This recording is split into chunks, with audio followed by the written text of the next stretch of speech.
रात की वेला में लिया गया एक विशेष मुहूर्त का कोई निर्णय अथवा मन में उभर आई कोई क्षण भर चमककर खत्म हो जाने वाली कोई प्रतिज्ञा या शुरू हो रहे नए वर्ष के आरंभ की उत्तेजनापूर्ण वेला में निरर्थक बानरगुड़ की, किसी दूसरे व्यक्ति को देख लेने, किसी की चुनौती को स्वीकार कर उसे भयानक आघात पहुंचाने की धमकी, जिसे कई दिनों तक दोहरा कर बनाए रखने की खोखली या कुछ अच्छी बात भी समझी जा सकती है, ठीक उसी तरह जैसे कोई निर्णय उसने लिया नहीं।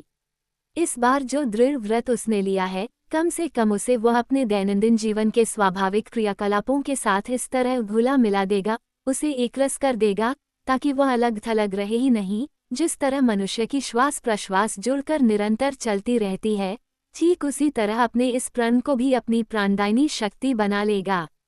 आज लिया गया ये व्रत पहले के उस व्रत के जैसा नहीं होगा, जिसमें उसने 3-3 कस्में खाकर आगे फिर सिगरेट न पीने का व्रत लिया था, किंतु थोड़ा समय बीतते ही दौड़ता हुआ हरकांत सेठ की दुकान पर जाकर वहां से सिगरेट का एक पूरा पैकेट खरीद लाया था और धूम्रपान विरोधी की गई अपनी सारी नारेबाजी को सिगरेट पर सिगरेट पीकर धुएं की तरह ही उड़ा दिया था कि इस तरह की कारसाजी अब इस बार हरगिज नहीं करेगा। इस प्रकार के अत्यंत दृढ़ चरित्र वाले के रूप में अपने को भली भांति तैयार कर लेने के बाद रात की वेला के 4-5 घंटे की गहरी नींद के गड्ढे में गोता लगा चुकने के बाद उसके मोह के गहरे अंधेरे में गिरकर वह स्वयं के दृढ़ व्रत से भी पतित हो जाएगा। इसी बात पर वह एकाएक विश्वास नहीं कर सका था। रात में लिए गए व्रत और उसका निर्वाह करने के लिए खाई गई कस्में भूल गए क्या? कैसा व्रत, कैसी कसम! अरे हाँ, यही न कि धूम्रपान नहीं करूंगा, अपने काम करने के कार्यालय में देरी करके नहीं पहुंचूंगा, समय पर पहुंचा करूंगा। सारी चर्चा परिचर्चा, प्रण व्रत सिद्धांत निभाने का जो संकल्प लिया था, वह सभी कुछ इतनी जल्दी धूल में मिला दिया क्या? मैं अच्छी तरह जानता हूं कि तुम किसी भी बात को संभाले नहीं रख सकते।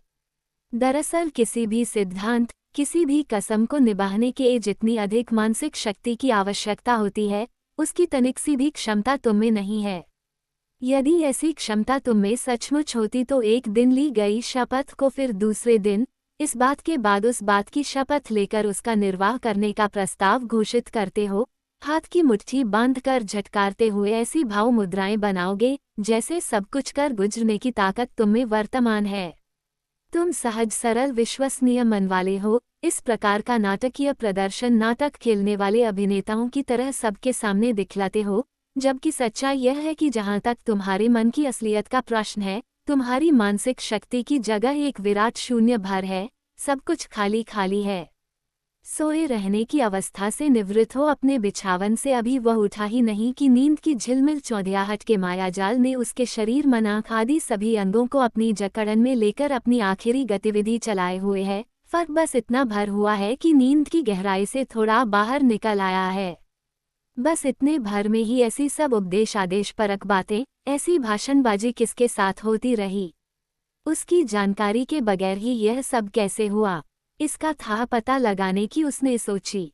मेरी ओर अपना मुंह घुमाओगे तो तुरंत ही तुम्हें उस व्रत की याद आ जाएगी, जो तुमने रात की वेला में लिया था और उसे बहुत लंबे समय तक निभाने की प्रतिज्ञा की थी। इस समय जो तुम याद नहीं कर पा रहे हो, उसका कारण यही है कि नींद ने चाहे थोड़ी देर के लिए ही सही, पर तुम्हारी स्मृति की सुरक्षा प्रणाली को उखाड़ पछाड़ दिया है, जिसके कारण उसने अपनी आंखों को बड़ा करते हुए खोल दिया, जिस तरह कोई हड्डी पसली विहीन जीव तह पर तह चपटा पड़ा हो।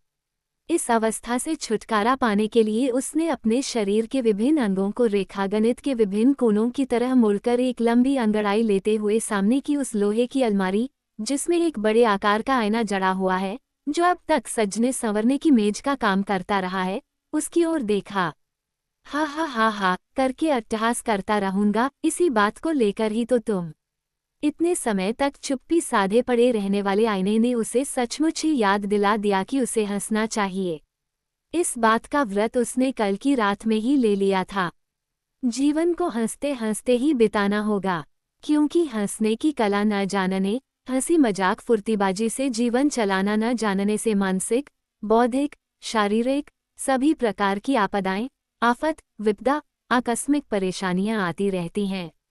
बीते कई वर्षों से वो उच्च रक्तचाप और हृदय रोग से पीड़ित हो गया है। मन में लगातार बना रहने वाला मृत्यु का भय उसके दिन प्रतिदिन के जीवन के हर एक क्षण की सुख शांति को विनष्ट कर रहा है। इस प्रकार के दुर्गम, नाना प्रकार की विघ्न बाधाओं से दबे से जीवन का मूल कारण यही है कि अपनी इस जिंदगी में वह दिल खोलकर हंसने वाली निर्मल हंसी कभी हंस नहीं पाया। हंसी का जो अनंत विस्तारमय माधुर्य है, उसे उसने आगे बढ़कर कभी अपनी गलबहियों में, अपने आलिंगन में लेकर कलेजे से नहीं लगाया। फलस्वरूप षड्यंत्रकारी महाविनाशकारी चक्रव्यूह के फंदे में पड़कर वह हंसी मजाक के लिए जीवन से दूर होकर ऐसी दशा में जा गिरा है और ऐसी षड्यंत्रकारी दुष्ट स्थिति ने उसका ऐसा हाल कर दिया है कि उसका जीवन हंसी विहीन हो गया है। उसके लिए प्रत्येक दिन की वेदनाओं से आक्रांत होने के कारण सहने की सीमा के पार होकर असहनीय हो गया है। जीने की मानसिक प्रेरणा ही उससे दूर हो गई है। जिजीविषा ही नष्ट हो गई है। जैसे कोई मशीन चलती है, ठीक उसी प्रकार लोहा लक्कड़ स्प्रिंग, बीयरिंग, बिजली के उत्ताप से धक्के खा खाकर प्राणशक्ति से रहित उसका जीवन मशीनी मानुष रोबोट की तरह चल रहा है, जिसके किसी भी क्षण विशेष में तमाशा, मजाक आदि कभी भी हंसी आती ही नहीं। मानसिक अवसाद, थकान आदि को दूर भगा देने वाले स्फूर्तिदायक गीत उसके जीवन में कभी आते ही नहीं। जहाँ किसी भी समय जीवन का स्पंदन अनुभव होता ही नहीं। इस तरह की प्रक्रिया से जीवन को चलाने देना बिल्कुल ठीक नहीं। इसे ऐसे चलने नहीं दे सकते। देह जो क्षणभंगुर है, उसकी इस क्षणभंगुरता को इतनी दुर्दशा की स्थिति में ही गुजार देना बिल्कुल ठीक नहीं। प्राण को उसकी जो निजी मधुरिमा है, सुखमय अनुभूति है, रंगतरंग आनंदमय, जो उसकी सहज प्रवृत्ति है, उसे उसी आनंदोत्सव में जीवन के रूप में ही आगे बढ़ाते रहने की जरूरत है। उसकी जो निजी भंगिमा है, उसे खाद मिट्टी पानी देकर उसके अंकुर को पर्याप्त ऊर्जा देकर दृढ़ और सबलता से बढ़ने लायक बनाने की जरूरत है। अरे, अब और बचे ही कितने दिन हैं? अभी 2 दिन पहले ही तो उसने किसी जगह पढ़ा है कि हंसी के समान कोई दूसरा व्यायाम नहीं है। हंसते समय शरीर की 200 से भी अधिक मांसपेशियों का व्यायाम हो जाता है। भौतिक दृष्टि से जो इतना बड़ा लाभ होता है, उसके ऊपर मानसिक स्तर पर भी प्राणवंत होने की अलौकिक शक्ति सामर्थ्य आ जाती है। हंसी के दृढ़ व्रति में ऐसी मानसिक शक्ति आ जाती है कि वह दूर पड़ी स्टील की चम्मच को भी अपने सबल दृष्टि निक्षेप से टेढ़ा कर सकता है। नहीं, वो इजराइल के उस प्रसिद्ध कलाकार की तरह हंसी की जादुई शक्ति से दूरस्थ पदार्थों को टेढ़ा मेढ़ा कर जादूगरी का प्रदर्शन करने की इच्छा नहीं होती, जिससे पूरी दुनिया को अचंभित कर सके। परंतु उस शक्ति से वह जीवन के कुछ दिन या दिन की जगह वर्ष भी हो सकता है। अतः हम कह सकते हैं कि जीवन के कुछ वर्ष, संक्षेप में कहें तो जो आयु शेष बची है, उसे अपने जीवन को पूरी प्राणशक्ति से आनंद आह्लादपूर्वक उपभोग कर सकेगा, जहाँ बीमारी बर्बादी की जलन नहीं होगी, न होगी दुख दर्द भरी चीख चिल्लाहट।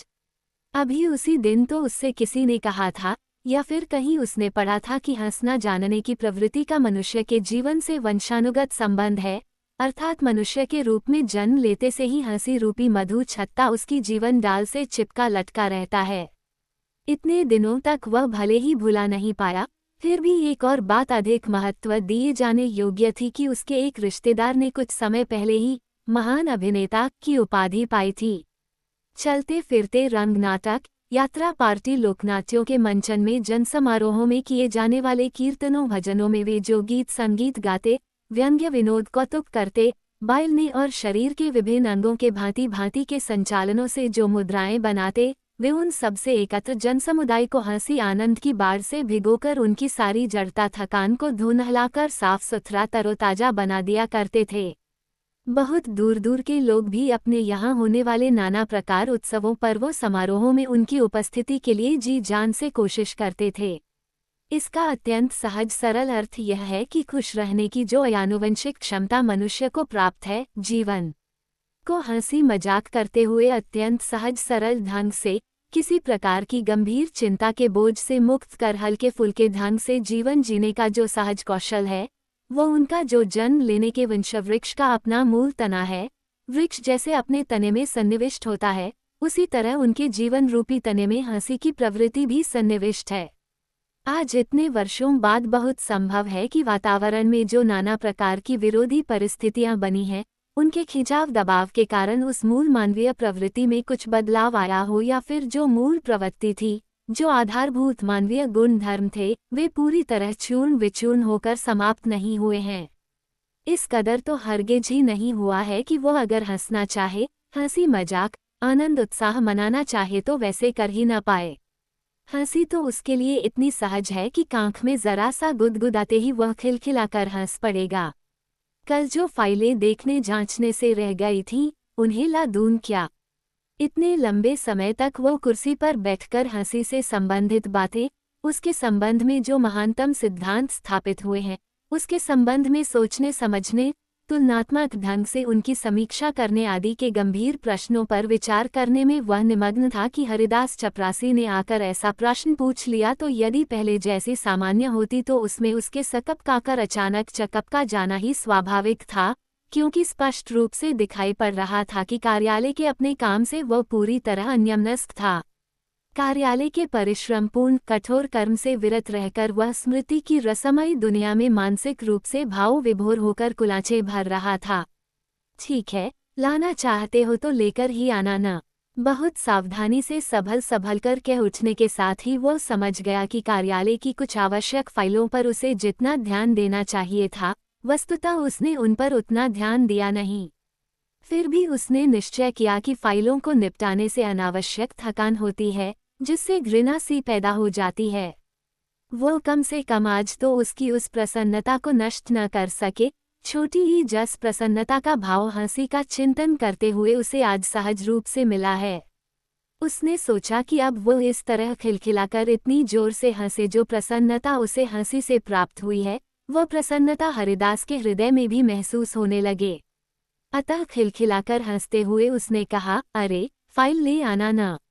ये सब दफ्तरी काम तो चलता ही रहता है और चलता ही रहेगा भी।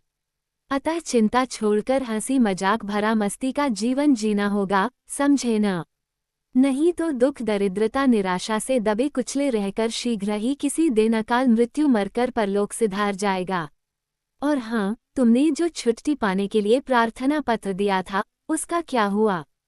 छुट्टी पा गया? वैसे नहीं भी पाए हो तो भी कोई चिंता करने की जरूरत नहीं है, सब कुछ चल जाता ही है।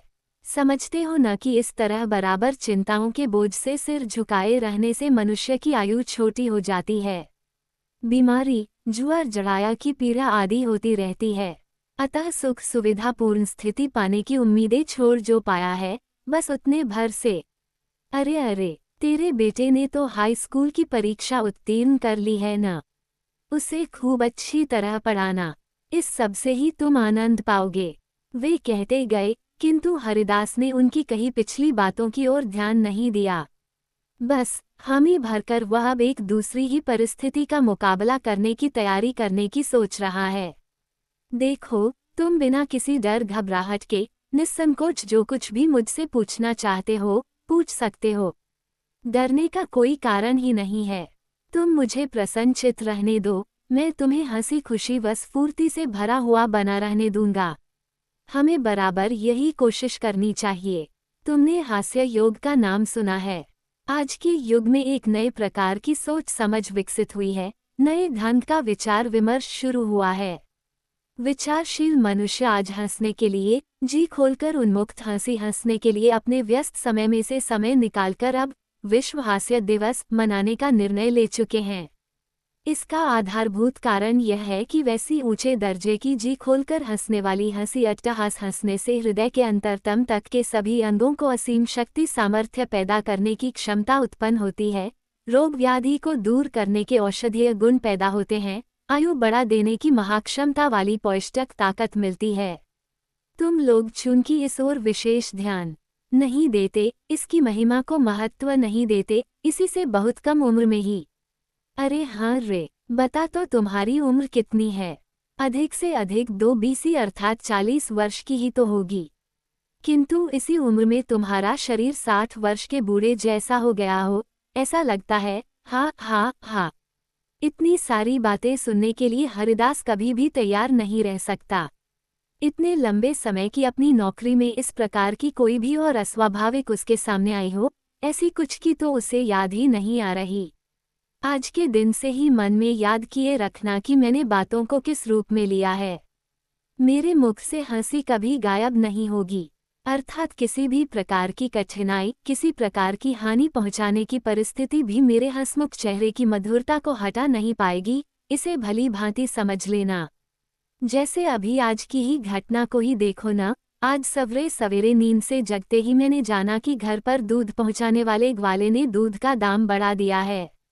सरकार ने बिजली का किराया भी बढ़ा दिया है।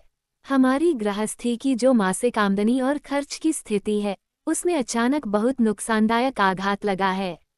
इन सब चोटों की सूचना मेरी बड़ी बहन के चेहरे पर छाए भावों ने मुझे प्रातःकाल ही दे दी। परंतु इतना कुछ जानकर भी इन सब का सामना करने के संबंध में मैं क्या कुछ सोच रहा हूँ, जानते हो? हाँ साहेब, आप सभी कुछ को हंसी से हा हा हा ठीक समझा है तुमने। अरे, जो कुछ भी होना होगा वह तो होगा ही। अभी आज इस महीने की 15 तारीख ही है, जबकि यह सारा झमेला तो महीने के अंत में आएगा, यानी 15 दिन बाद में। फिर आज ही मैं अपनी हंसी खुशी गंवाकर उन्हीं सब चिंताओं में डूबा रहूंगा क्या? नहीं, ऐसा कतई नहीं होगा। अब आज की ही यह घटना देखो ना। मैं जब नगर बस सेवा की सीट पर बैठकर आ रहा था, तब दो नौजवान छोकरे अपने चेहरे और जबान को ऐंठ-पैंठ कर मुझे चिढ़ाने के अंदाज में ये कहते हुए कि तया को उसकी सीट से उठा दो। मेरा मजाक उड़ाते हुए मुझे चिढ़ाने की कोशिशें करने लगे। ऐसी व्यंग्य विद्रूप भरी उनकी हरकतों पर अगर ध्यान दे तो वह मेरे पुरुषत्व को ललकारने और मेरा तिरस्कार कर मुझे उत्तेजित कर प्रतिक्रिया में कुछ कर गुजरने का सीधा चैलेंज सा था। और कुछ नहीं तो कम से कम उसके प्रत्युत्तर में उन्हें 2-4 बातें तो सुना ही सकता हूँ। लेकिन मैंने ऐसा कुछ नहीं किया, क्योंकि मैं जानता हूँ कि ऐसी छोटी छोटी घटनाओं से अपने अंतरतम की भावनाओं को ठेस पहुँचाकर हीन दीन बेचारा बन जाने से तो काम नहीं चलेगा। अधिकाधिक क्राइध करने पर मेरे शरीर की रक्तपेशियों के उत्तेजक तत्व हार्मोन्स बढ़ जाने से मेरे अपने शरीर के प्रति ही अन्याय होगा। मेरी मानसिक प्रसन्नता नष्ट हो जाएगी। ये सारी संभावनाएं तो मेरी जानी परखी हैं। अतः मैंने अपने चेहरे पर ऐसे भाव बनाए जैसे कुछ हुआ ही न हो। फिर वे सब अच्छी तरह सुन सकें, इस उद्देश्य से मैं जोर जोर से खिलखिलाकर हंस पड़ा। हंसी की नकली मुद्राओं से चेहरे पर उभर आई लकीरों से हरिदास के मुख पर भी हंसी का ऐसा भाव आया कि उसका चेहरा कुछ टेढ़ा हो गया। बोला, अभी थोड़ी देर पहले ही मेरी घरवाली ने घर से फोन करके सूचना दी है कि मेरे बेटे की नौकरी नहीं लग पाई है। वैसे मेरा बेटा पहले से ही जानता था कि नौकरी के लिए घूस का पैसा न देने पर नौकरी कदापि नहीं लगेगी। उसको मैंने बतलाया कि कोई बात नहीं है, इन सब के बीच ही मौज मस्ती से जीवन जीना चाहिए। और फिर समझाया कि जाकर कोई हिंदी सिनेमा देख आए। अगर वह भी न हो पाए तो जाकर अपनी ही भाषा का कोई रोचक नाटक या सिनेमा देख आए, जिसे देखने से मन खुलकर हंस सके। ऐसे में चार्ली चैपलिन की पिक्चरें ज़्यादा लाभदायक होती, मगर आजकल तो ये कहीं दिखाई ही नहीं जा रही। इसी बीच उधर हरिदास बाहर निकलने के लिए मौका तलाश रहा था। उसकी छटपटाहट देखकर मैंने कहा, तुम चले जाओ। जो कुछ फाइलें यहाँ लानी है उन्हें अमिया के हाथों भेज दो। उससे कहना कि मैंने उन्हें मंगवाया है। वह बड़ा ही मस्तमौला लड़का है। बीते 2 वर्षों में मैंने जो उसे यहाँ पाया है, निरखा परखा है, उससे अनुभव किया है कि जीवन जीने का अर्थ वह खूब अच्छी तरह जानता है। हंसी मजाक ठट्ठा ठिठोली करता हुआ वह अपनी उम्र 25 वर्ष पर ही ठहराए रख सकेगा। उसके मुख पर बनी रहने वाली हंसी, जो दूसरों को भी हंसने की प्रेरणा देती है, सदा सर्वदा खिला खिला सा उसका मुखमंडल चिंता भावना से दूर ऐसे आनंद का स्रोत है कि उसे मेरी भी उम्र के आगे बढ़ती हुई घड़ी और आगे न बढ़कर पीछे की ओर मुड़ जाती है। मैं पहले की अपेक्षा नौजवान हो जाता हूँ। वह जीवन जीने की कला जानता है। वह हृष्ट पुष्ट युवक है। इसी प्रकार वह 100 वर्ष तक जिंदा रह सकेगा। रोग कष्ट बीमारी की तो कोई बात ही नहीं है। तुम सभी को उसका अनुसरण करना उचित है। बहुत दिनों हरिदास द्वार की देहरी तब पहुंच गया था, मगर वहां से लौट आया। उसने जो बातें कहीं, उसके प्रत्येक शब्द उसके कानों में नहीं समा सके। उसके द्वारा प्रत्येक शब्द का अर्थ विश्लेषण करके समय नष्ट करने का कोई अर्थ ही नहीं है। वे कही गई तमाम बातों का मूल भाव समझ गए। फिर भी उन्हें तो हंसते ही रहना होगा। उन्होंने हंसते रहने का व्रत स्वीकार किया है। उनके हंसते रहने के निश्चय पर कहीं कोई हेर फेर नहीं हुआ है। ऐसे दिखावा करते हुए उन्होंने उस मूल भाव की गंभीरता को हंसी में उड़ा देने की सोची। अट्टहास करने लगे, हा हा हा। हरिदास वहां से हट गया। कमरा अब पूरी तरह खाली हो गया है। उनके सिवा वहां और कोई भी नहीं है। वे जिस कमरे में बैठे हैं उसके सटे प्रसाधन कक्ष बाथरूम में जो बड़ा सा आईना लगा है, उसके सामने खड़े होकर उन्होंने एक बार अपना मुखड़ा गौर से निरख परख लिया। सभी तरह से ठीक ठाक, बिना किसी मिलावट के मोह माया से मुक्त विशुद्ध हंसी उसके मुख पर फैली हुई है। आंखों के कोनों में छलछला आए 2 बूंद पानी को उन्होंने आंसू मानना स्वीकार नहीं किया। ऐसी स्थिति में वे सचमुच हंस रहे हैं, इस बात में कोई संदेह नहीं है। अमिया आज के बाद से अब कभी कार्यालय नहीं आएगा। सड़क पर किसी ने उसे गालियों से छलनी कर मार डाला है। कई दिनों बाद उसका जो बासी शव मिला, उस बासी पड़ गए शव के मुख पर जो हंसी मौजूद थी, वह अभी इस समय मेरे मुख पर जो हंसी लटकी हुई है, ठीक इसी तरह दिखाई पड़ रही है। उसने विचारा। नन्हे बच्चे की तरह हिचक हिचक कर रो रहे हो किस लिए? आईने में हंसता हुआ उसका जो मुख प्रतिबिंब दिखाई पड़ रहा है, उस मुखड़े ने ही उससे पूछा। हृदय में उभरी असहनीय प्रचंड वेदना की विषैली चोट के बावजूद वह हंसता ही रहा, हा हा हा।